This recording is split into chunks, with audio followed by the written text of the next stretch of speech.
It's something that in 10 years we'll look back and be like, everybody, 80% will be centralized. Watch my words. I think multifamily is hiring more and more people from the hospitality industry to really bring that customer-centric mind. We have big investors that are really helping operators to acquire a lot of assets at one time. We see it with Greystar, we see it with RPM Living. We do not have that type of finance yet in Europe, but it will probably come from American investors at this time. If you ask someone from the street, if they could tell you some brands in multifamily, I think they're going to struggle. They're going to have a real problem coming up with not just 3 or 5 names, but with one name, with a single name.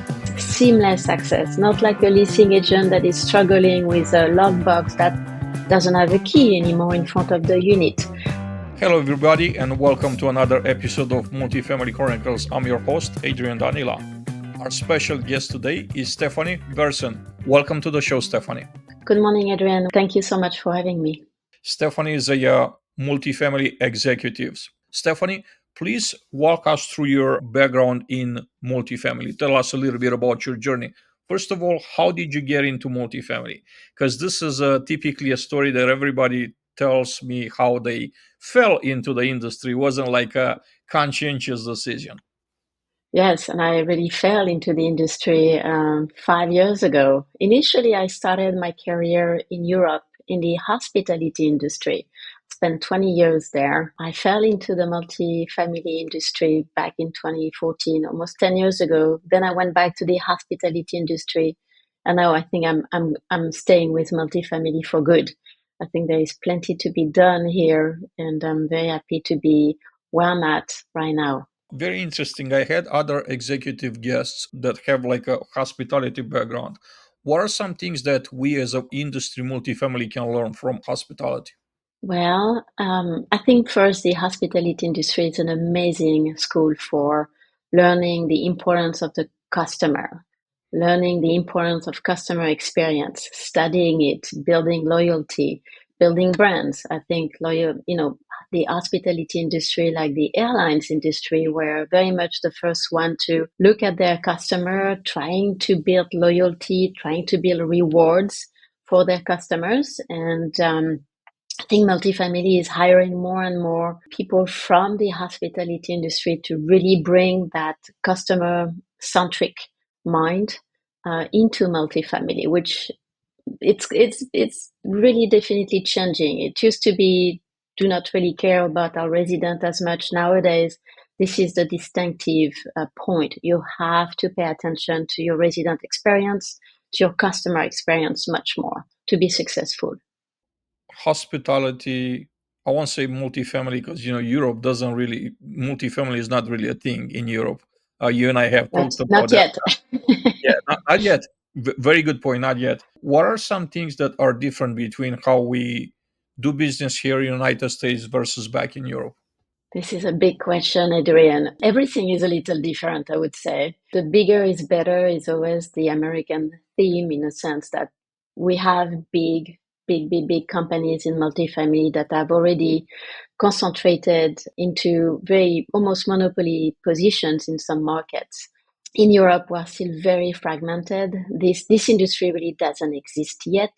Maybe in the UK at this point or Spain, but it's really not has arrived as a or has identified itself as a true industry. It's just a question of time, as we know, because Europe always embrace what's coming from the States. I think the main difference here is the investors behind our industry. We have big investors that are really helping operators to acquire a lot of assets at one time. We see it with Greystar, we see it with RPM Living. We do not have that type of finance yet in Europe, but it will probably come from American investors at this time. So it's just a question of in 10 years, you and I will sit here and look at the multifamily industry in Europe. Do you see that there's opportunity for Europe to embrace the way we do property management in United States, and I will say institutional property management? For sure. I think, the customer on both sides of the oceans are requiring the same, which is making sure their home is very nicely done, designed, repaired fast, making sure that there is service being provided to them. So this is a very appealing offering to institutionalize a little bit more the way things are being done instead of being very fragmented and the customer doesn't really have a choice. I think this is what we do best here in America. Also, I think from a cost perspective, it's a lot more appealing to keep things compact versus, spread all over the place. Yes, that's of course bigger is always better for your NOI in a sense. But we're getting there in Europe. I think it's just a matter of having big players coming to showcase that there's a true business case to be made, and I think it's already happening. I know that big groups like Grey Stars are already slowly but surely coming to Europe. Stephanie, centralization is a big thing, a big word that's being used a lot lately in multifamily. I'd like to start by asking you, what's your definition of centralization? Because I believe that when we say centralization, not every person thinks about the same thing. We all have like our own version of it. What would be your version, your definition of centralization? I think in a simple way, to me, centralization should be just, we should call it shared services that are taking from on-site to off-site. And regardless of your shared services, for example, the marketing department in multifamily has been for a long, long time centralized. You almost don't have a marketing manager per asset on site. You have a home office that does marketing for multiple different assets, for a portfolio of assets. So in some ways, centralization has been here for a long time. It's like what's different nowadays is that we are looking at centralization of the leasing function, the lead management function. We're looking at centralization for maintenance. So we're slowly but surely looking at different functions that should not be on site or could be done somewhere else better at a better cost. So like accounting, bookkeeping, the APM role could be centralized and taken from on-site to off-site. So to go back to your question, the definition of centralization to me will vary per companies. It really depends on your type of asset, the density of your assets, your staffing structure, and also your master agreement. What is in that prevents you from completely taking the leasing office offsite. But other than that, there is really a lot of hybrid solution for centralization or taking your shared services off-site. And I like thinking that there is no one fit all solution. It's really, really, it's every case per case. Every company needs to look at different factors that are very important for them to build their own centralization program, I would say. Do you believe that it's also based on the density of the real estate in certain areas? Because I think a lot could vary when you're looking at a portfolio that's 1,000 apartment homes versus a portfolio that's 5 or 10,000 homes in the same location, is the same city. Do you think that Abs- the size will dictate what type of centralization makes the most sense? Well, there is definitely two factors to look at. First is how many units, regardless of the number of assets, do you have per market, and how close those assets are to each other geographically talking for the leasing centralized team to be able to serve multiple assets at once. And then you also have a tipping point in terms of the size of your entire portfolio to think of investing in technology for the centralization. I think if you have 2,000 units, even in the same city, investing in the backend technology to be able to centralize might be not a good way of spending your money. If the tipping point is probably 10,000 units to 15,000 units, then it makes sense to invest in the backend technology a CRM to support the centralized leasing. Other than that, in between, it's going to be case per case. But there is a size component and there is a density component that needs to be addressed first to think, can I do it? Does it make sense? Stephanie, what benefits and challenges also do you see with the shift towards centralized or shared services, like you were saying, in marketing and leasing functions? That's a great question, Adrian. The first one from a marketing point of view is the standardization, the brand consistency that is provided by one team instead of multiple teams on site. So you know that your SOPs are going to be followed. You know that that team is knows the process and knows the process very well. They are becoming very experts at. Instead of sometimes you have to train multi on-site teams with the new SOPs, with the new processes. So to me, you save a lot of time as a manager to have one team that you train very well, that will follow your SOPs, that will provide the exact same level of experience to your prospects, to your residents.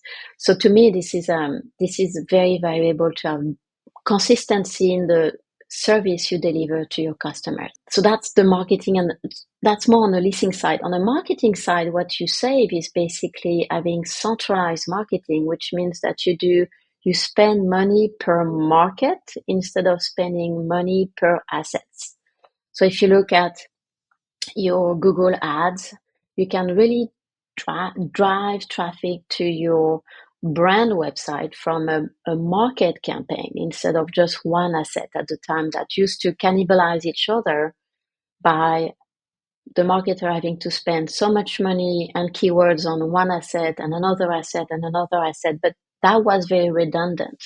I think it's very redundant. Whereas if you present a campaign that is set up at the regional level, at the market level, you first save much more money and you drive much more interest because you don't have just one offering, you have many offerings to your customer. So from a customer point of view, I think centralization makes also much more sense for them because they don't care how you are organized at the back. They want to visit one, two, three, four, five assets at the same time because they want to make their choice. And the fact that one lead could actually be touring multiple assets in one shot, to me, is the most efficient marketing spend you can have, is that you grab that lead and you make sure that that lead at some point is going to close because you have an exhaustive offering in one location. Does it make sense? Absolutely, 100% makes sense. How would you see this model working on like larger portfolios? For example, we're talking about apartment communities that are, maybe like 3 to 500 units per property, and you're talking about in the same pocket having like 4 or 5 of those properties in the same market. Sure. So I'm, when I say centralized leasing, I don't say centralized everything, which means that in those big assets, you always need a community manager on site to take care of your residents and maybe an associate that will help the community manager. So to me, the on-site team needs to be completely dedicated to the residents, to residents retention, to residents engagement, to resident services, basically really making sure that the asset is taken care of, the maintenance is the projects are being handled, managed by the site team, and also the residents, whatever needs to be done with the residents needs to be taken care of on site. What I'm more talking about is the leasing staff doesn't have to be on site. The leasing staff could be, as I said, centralized and a team that is podded, as we call it, and that tours based on the demand of the customer. So again, we're flipping the coin here by making sure we're listening to the customer instead of listening to, well, you need to tour here with one person, you need to tour here with another person. No, the centralized leasing agent will take you to multiple assets to tour with you, this agent will have access to the building, to the units, to the information. And that's what's very important. Centralization cannot exist if the centralized team doesn't have access to the data, to all the data from accessing the building, accessing the units, accessing the information about this unit. Is there a promotion on it, a concession? What's the rent? What's the rent term, etc., etc. So giving your centralized team the power to have access to the data will make them efficient to be centralized.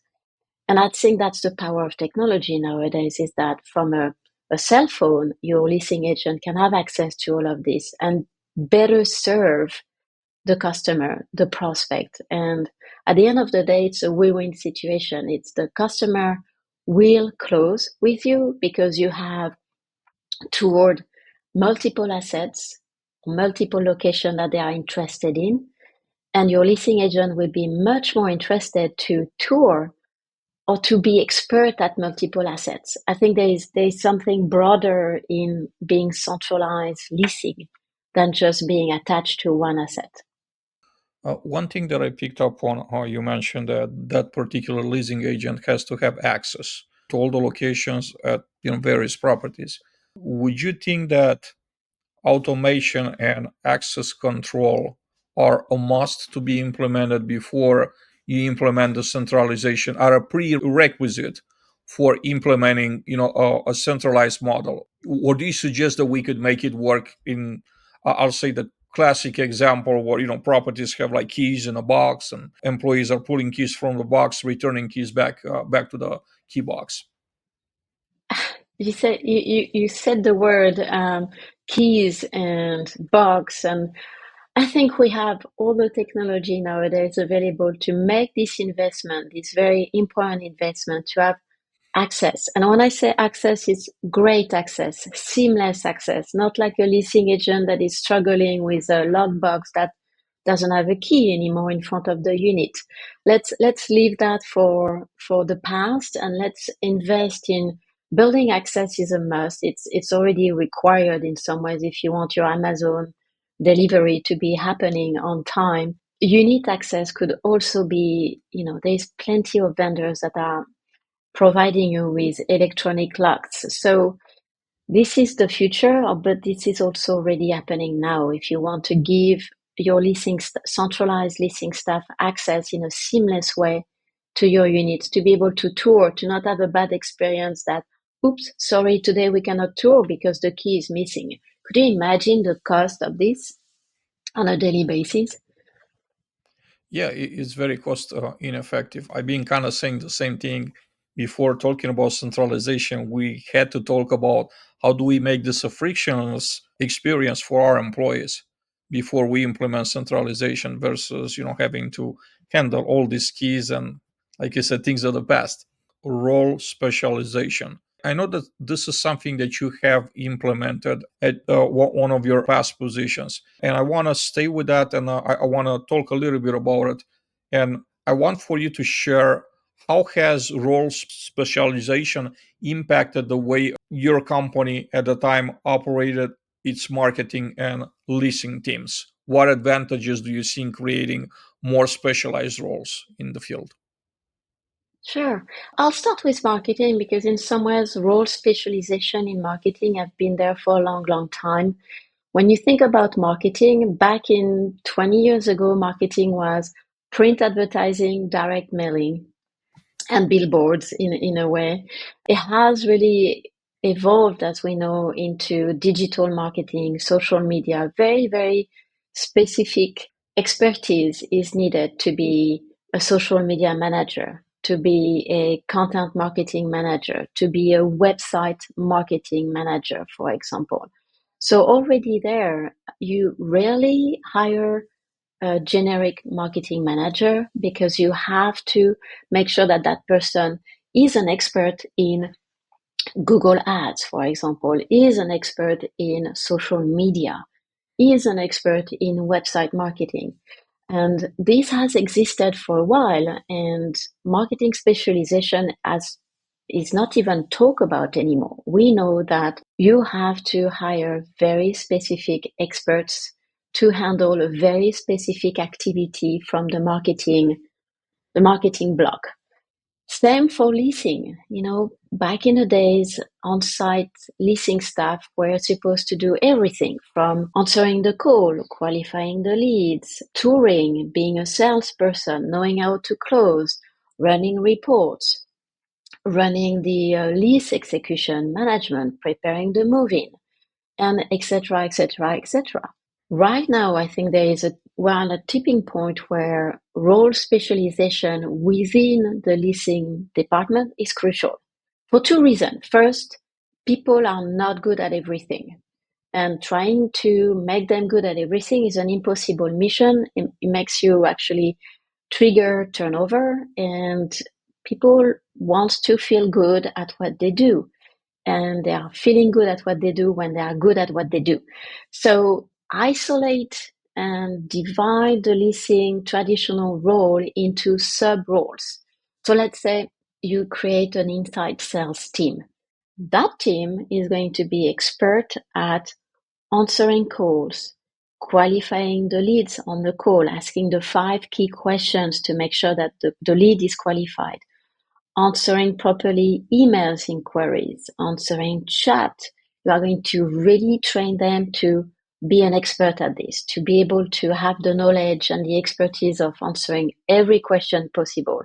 That's one little specialized role. Then you have your leasing agents. Their only task, I would say responsibility, is to tour, know how to tour a lead, know how to jump from an asset to another, know how to sell this unit, and know how to close the lead. And that's also a talent. It's a specific talent that not everybody has. I don't have it. You put me into a leasing agent, I'll be probably very bad at it. You have to hire salespeople that are very passionate about selling, about closing the lead. So that's a very specific role specialization again. And then the last role specialization that I created was my leasing coordinators team. They were responsible for two things: helping the prospect during the online application, also just running the lease, to execute the lease, making sure that the lease was actually signed on time but properly executed, and preparing the move-in packet. When you look at all of those activities, now you understand why not one person could be good at all of that. It has to be specialized to be very efficient and to increase productivity. So you train people to be very good at their specialty. To me, it was mind-blowing to see how efficient we were, how fast we were to execute, from an inquiry arriving to the pipeline to closing the deal and doing a move-in. We could do that in less than 3 days. Honestly, we could do that even in one day if we wanted to. And I'm not joking here. So making sure that you can actually expedite the lead to be being very efficient with it and providing a better customer experience. Could you imagine you call one morning, you close at night, and you move the day after? We could do this. But you could do this only if you treat those sub teams as one team that really works very well and communicate with each other. I'm not saying you create silos of teams that don't speak with each other. Actually, you have to be very embedded with each other to make sure that the customer journey is seamless and frictionless. Stephanie, how do you create that cohesion between different parts, right? So you're not creating, like you said, you're not building the silos. How do you create that cohesion amongst a team? Well, I think for one thing, the technology helps a lot because you have your team working in the same technology backend. So everybody sees what's happening with other teams, of the conversations, of go back to the source of information. You have one guest card that everybody can look at. What's going on? What's the process? So technology helps the team to really see at any time where the lead stands. Is it still with inside sales? Is it touring right now? Is it filling up an online application? Is it waiting for the counter signing? And the second part on top of the technology helping is also having good communication within your team, using Teams, for example, to speak, to make sure that there is communication happening, there is quick question being answered on top of the CRM that you are using, where everything is happening between the team and the prospects. So making sure that you have a very fluid, transparent communication between your specialized team is very important too. You mentioned technology. I'd like for you to share some pieces of tech that you've been really impressed with that you find very useful, and then also what do you see for the future of our industry, the tech landscaping in 2025, because we're almost approaching the end of 2024 and beyond. How do you see that evolving? Well, so in terms of tech, I would say investing in a CRM first is the must. If you don't have a CRM on the back end, centralization will really not happen very efficiently. So implementing a CRM that really digests all your leads, being able to really follow the prospect journeys through that CRM is a must. The virtual listing agents, like the chatbot of the world, is also very important to remove the noise from all those leads that could be received by your inside sales team. Nowadays, volume is not the response. Quality of the leads is the response to me. It's very important from a marketing and leasing point of view to assess the leads. Is it a low intent lead? Is it a high intent lead? Shall I start with this lead that comes from a marketing channel that usually has a higher closing ratio? So being able to analyze that as well to help your team to address the lead that is going to close versus the lead that should be actually nurturing a little longer. So to me, the virtual leasing agent has tremendously helped the team by removing all the noise, all the low intent, by nurturing the low intent leads a little bit longer before feeding it to the teams. So those are two things. CRM, virtual leasing agents are the must. And make sure that all your software are talking with each other in two ways. Because it's easy to add layers of technology. It's not easy that it's actually integrated. And when I say integrated, it means that every software speaks with each other instead of it's one way here and you have a piece of information here and the rest of the information is here. You have to make sure that you have a database warehouse where you can actually look at your prospect journey from a 360 point of view. Because otherwise you waste your time to try to find where is my source of truth. And that's always the key question from a marketing point of view, from a leasing point of view. You have one prospect, and that prospect should not have different pieces of information spread out throughout your different software. Everything should be in one bucket to really help you to understand that prospect, which will soon become your resident. And the same story with the resident. You need to have a 360 point of view of your resident. How do you want to calculate the long-term value of your resident if you don't have a 360 view of how long have they been with you? How many times have they paid their rent on time, etc., etc.? Are they leaving positive reviews after maintenance tickets? Like there's so many layers of information that needs to be aggregated in one place for you to be smarter as an operator.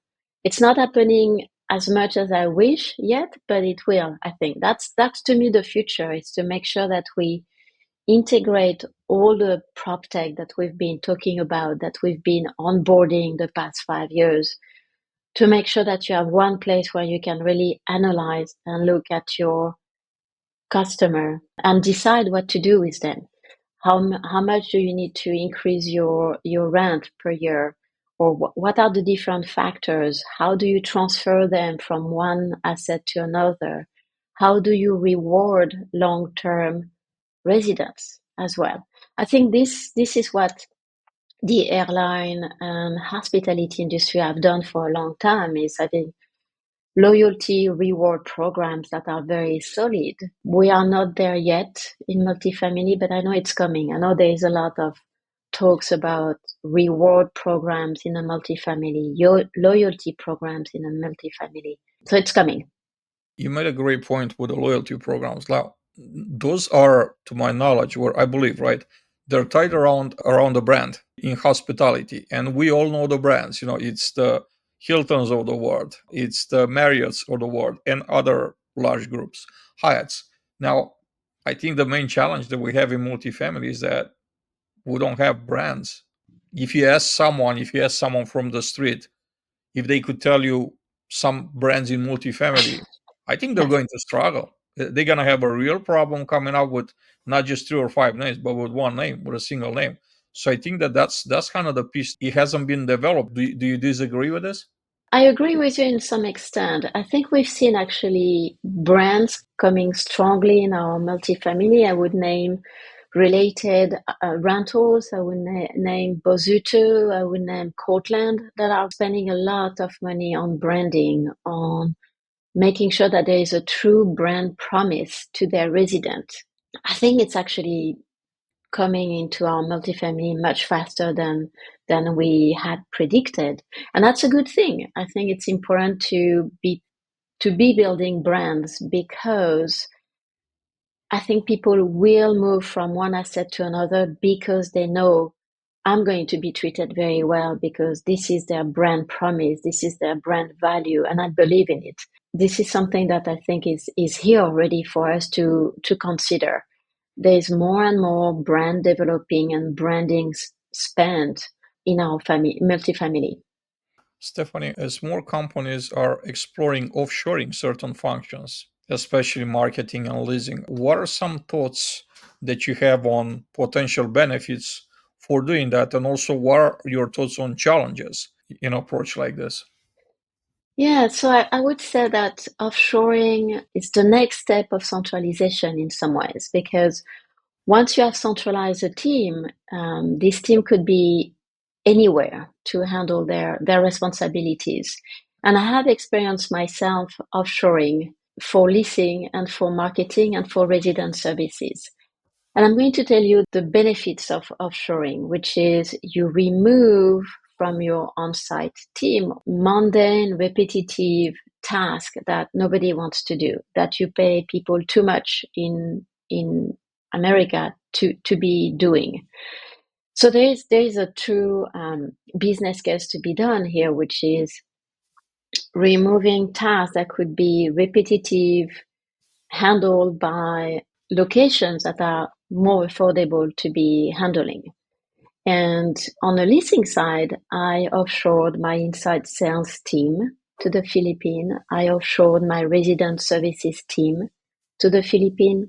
I offshored my leasing coordinators. And why? Because once you are centralized and you have defined very specialized role, those roles could be moved to offshore and could be the same. I treated my offshore team the same way as I treated my domestic team. So that's very important too. It's like offshoring means that you are extending your domestic team abroad. It's different from outsourcing. Outsourcing is giving an entire function, a department, a function to a third party vendor that will do it their way with their process. Offshoring, you maintain the control. You are the manager. You usually use an offshoring firm in that country to help you with payroll, HR, recruiting. But at the end of the day, I interviewed my team. I hired my team. I manage my team like I would manage any team anywhere. Most of my team was already remote in America. So it's just remote a little further. But I found amazing talents. I found people that were speaking English better than me. I found very well educated, very, very great people that were very familiarized with working with American corporation, very, very used to the graveyard shift. And I encourage everyone to try it because it makes sense. So then your domestic team is really being able to concentrate to higher elevated responsibilities, which usually they like better. So it's, to me, it's a win-win situation because you are basically specializing within a role who should be doing what where, and improving productivity, improving retention of your domestic team because you are removing the thing that they usually were not happy to be doing. Whereas the offshore team is really good at very narrow, specialized roles. And to me, that was the best thing we did, because it improve also your NOI, because you save tremendous money by offshoring as well. I'm not, it's a business case, but it's also on the positive side. As I said, your domestic team is happier because they are elevating their responsibilities to something a little bit more meaningful and concentrate on the more challenging, important, great aspect of their role. Stephanie, how do you maintain consistent culture in an environment that's remote, especially with offshoring, which I think adds like another layer to this challenge? Yes, that's such a great question. I think when I said that I treated my offshore team the same way as my domestic team, it's from a managerial point of view, which means that we meet on a weekly basis. I don't change the way I actually have always the call all together. So we are one team. I do have cultural sensitivity, making sure I understand that I'm talking with people that have English is their second language, and I know that very well. So I want to make sure that they understand what we are saying, the keywords, the technical words of our industry as well. I am very sensitive to make sure I overtrain them on our processes, on also our markets, because they don't know, they've never been to LA, San Francisco, or the Bay Area. So what does it mean to be renting here? So showing videos, sending them links about a lot of the tourism bureau to really understand what are they selling, training them a little bit more about the units, about the product, about our processes.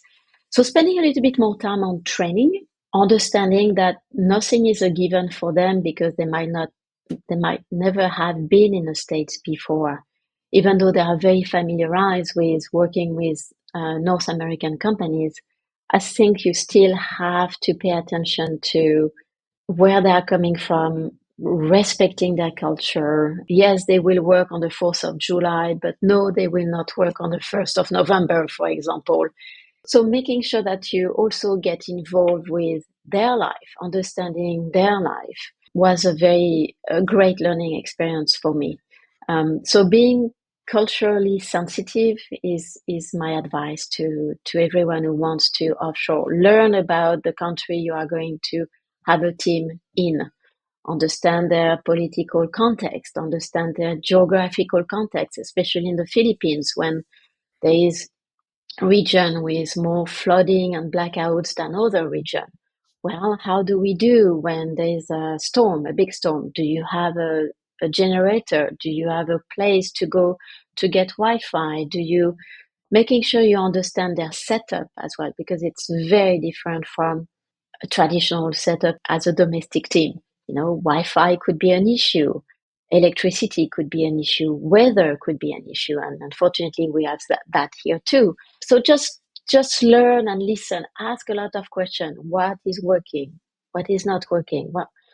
What's going on? Otherwise, they are very smart, well-educated human beings, and I was blown away. They were amazing. I love that context, put everything into context, understand the context of their situation. Stephanie, it's been amazing having you here as a guest today. I'd like to give you the opportunity in closing to share some thoughts that you didn't have the opportunity to share during our conversation, or maybe answer a question you wish I would have asked and I didn't have the opportunity to. Oh, thank you, Adrian. It's been so lovely. I think my closing thoughts to all the operators listening to us today is Be brave and be curious about centralization. I know it's been a buzzword. I think there is so much more to be demystified about centralization. It's a good thing for industry. It's something that in 10 years we'll look back and be like, everybody, 80% will be centralized. Watch my words. We are all here experiencing it one way or another. I think we could learn from each other because there is no one size fit all for centralization. But start the conversation, look at it. How could you be doing it one way or another? Maybe it's just in a small scale, but there is something to be said and to be looking into for centralization, for shared services. It has been done in other industries. It has been successful for decades in other industries. So we are here at the tipping point of having embraced prop tech, having more technology available to actually really leverage centralization. So the moment is now, and I'm happy to help anyone I'm always happy to discuss centralization, to discuss different cases, different situations, because there is so much to be learned still. I don't know it all. Nobody does. And everybody is going to fail one way or another, but at least you try. And I think that's very important. It's like, at least you show up and you tried. And from that, you are going to learn and you are going to shape your centralization path to your own situation, which I think is so important. Stephanie, for those in audience that are watching this conversation right now, how can they get in touch with you if they want to? Oh, LinkedIn. LinkedIn is the easiest way for everyone to reach out. Ping me, send me a note. I'll be very happy to be in communication. I just love the fact that we're here today and we're talking about it more and more and more and more. That's pretty much all we're talking about with AI. And I think it's important. This is the moment. It's really the moment to be here now in the multifamily industry. Once again, Stephanie, thank you so much for sharing an hour out of your busy day today to be here with us. And I hope to keep the conversation going. Yes, thank you so much, Adrian, for having me. That was lovely. Thank you. Everyone, thank you so much for watching us for another episode of Multifamily Chronicles. I'm your host, Adrian Danila. We hope to see you back here soon. Have an amazing day. Bye.